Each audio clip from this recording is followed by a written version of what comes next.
Good evening guys. Ito na naman po tayo sa ng TV vlog. Ah, sa ngayon kaya pala ako nag-live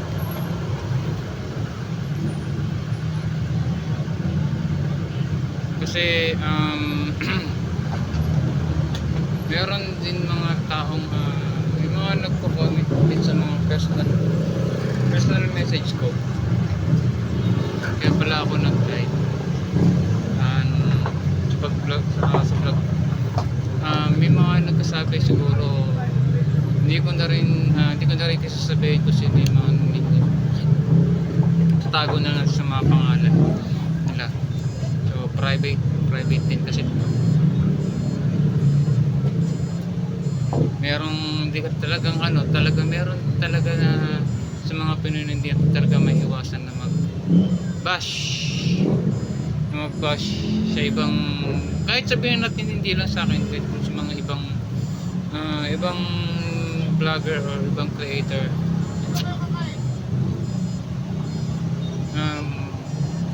Guys, ano ko lang naman, sana wag din tayo maging mapagmusika sa mga Pilipino, sa mga vlogger na tulad natin. Bakit nyo naman sila i-babash kung tama naman din yung mga ginagawa nila? Siyempre siguro kailangan nyo rin naman intindihin or nawain kung bakit nila ginagawa yung vlog. Hindi lang siguro sa sapat na pangangailangan. Siyempre kailangan din nila yun para kumita or para sa mga magulang, makatulong sa mga pamilya.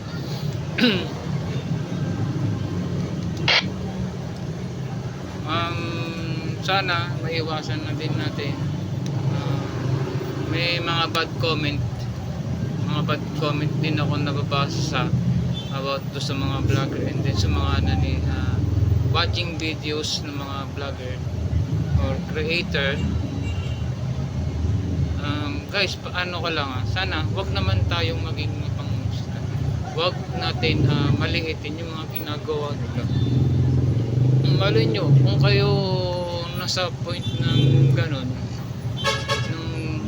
kayo yung maliit, siyempre masasaktan din naman kayo, diba? Palagay na natin kayo yung vlogger or kayo yung creator,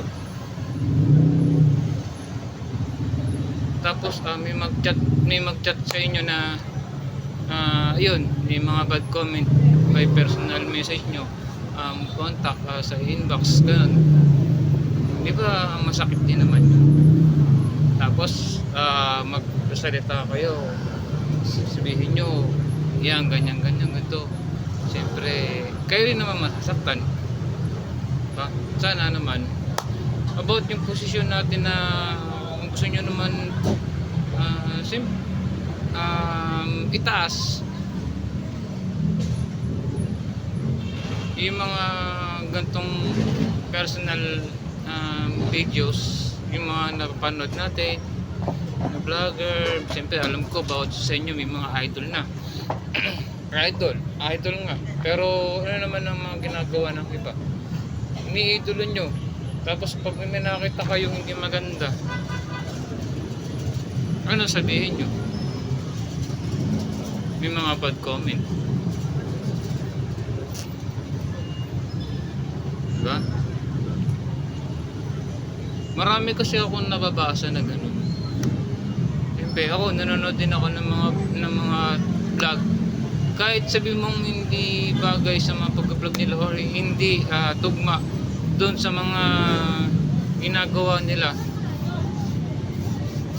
na hindi nyo gusto, wag na rin kayong mag-comment. Kung gano'n lang naman talaga bad yung ilalabas nyo or yung itatype sa mismong inbox nila.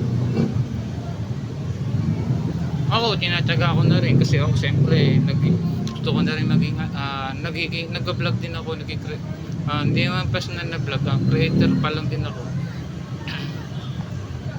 Sana ganun na lang, huwag na lang natin silang husgahan yung mga vlogger or mga creator. Huwag natin silang i-bash kasi doon sila masaya kung ano yung gusto nilang gawin. Suportahan na lang natin. Kung ayaw nyo naman silang suportahan, mag-scroll na lang din kayo. Huwag nyo nang panoorin. Kung ganun din naman kasi yung ilalabas nyong pananalita. Nagbabash kayo, tapos pinapanood nyo naman. Kung di nyo gusto yung mga videos nila, edi iwanan nyo na lang. Huwag na lang kayo magsalita. Or huwag na lang din kayo mag-comment.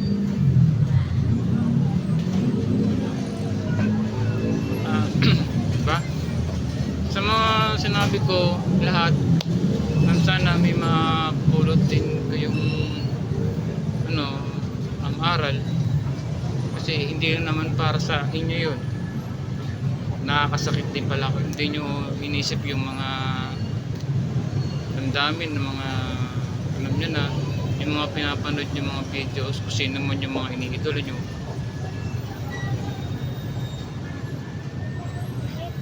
Iwasan na natin ang mag-comment ng mag-comment ng bad.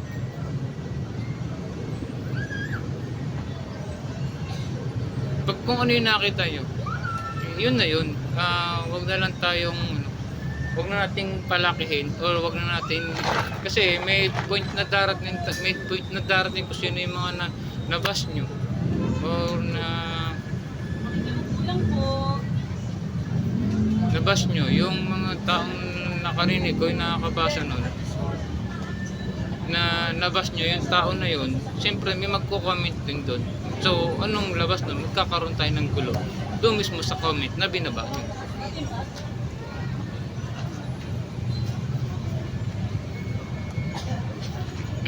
Diba? E di magkakaroon ng konting pagkatalo or konting lang naman usapan. Siyempre ayaw na natin, huwag na natin pahabain ng gano'n. Kung ano din yung nakita nyo, kung ano yung mga napapanood nyo sa mga vlogger o sa mga creator, yung mga videos nila na hindi nyo gusto, mag-scroll up na lang kayo, huwag nyo nang panoorin. Maiwasan natin yung mga tulad din sa akin kahapon. As kanina, mismo harap-harapan mismo dito sa lugar ko, may nag-comment sa akin. Hindi ko na kasi ilalabas yung hindi ko na siya i-post.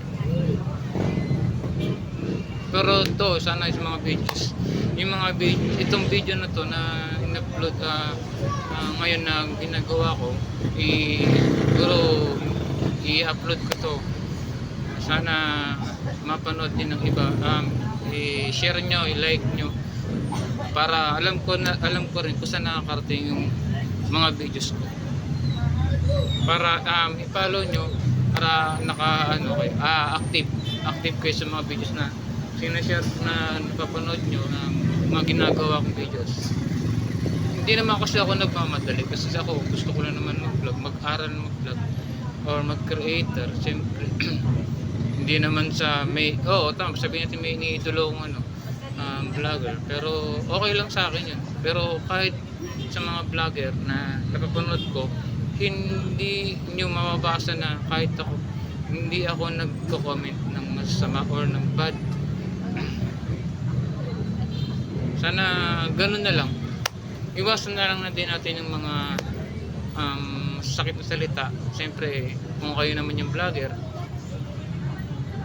masasaktan din kayo. So ganun na lang. Ganito na lang kasi ako naka-duty talaga ako. Hindi pa ako ngayon sa ngayon nakapag-vlog ngayon. Dapat may vlog ako ngayon. Hindi ako nakapag-vlog kasi naka-duty ako. Mapasok din kasi ako ng trabaho kasi need ko rin naman talaga. Follow nyo na lang din yung videos ko, yung mga yung nga pala may may YouTube channel ako, Ronald TV Vlog. So yung mukha ko makikita nyo ron. Wala akong face mask doon para makilala nyo naman ako. See you guys. Thank you for watching. Don't forget like, share, comment and follow. Bye bye.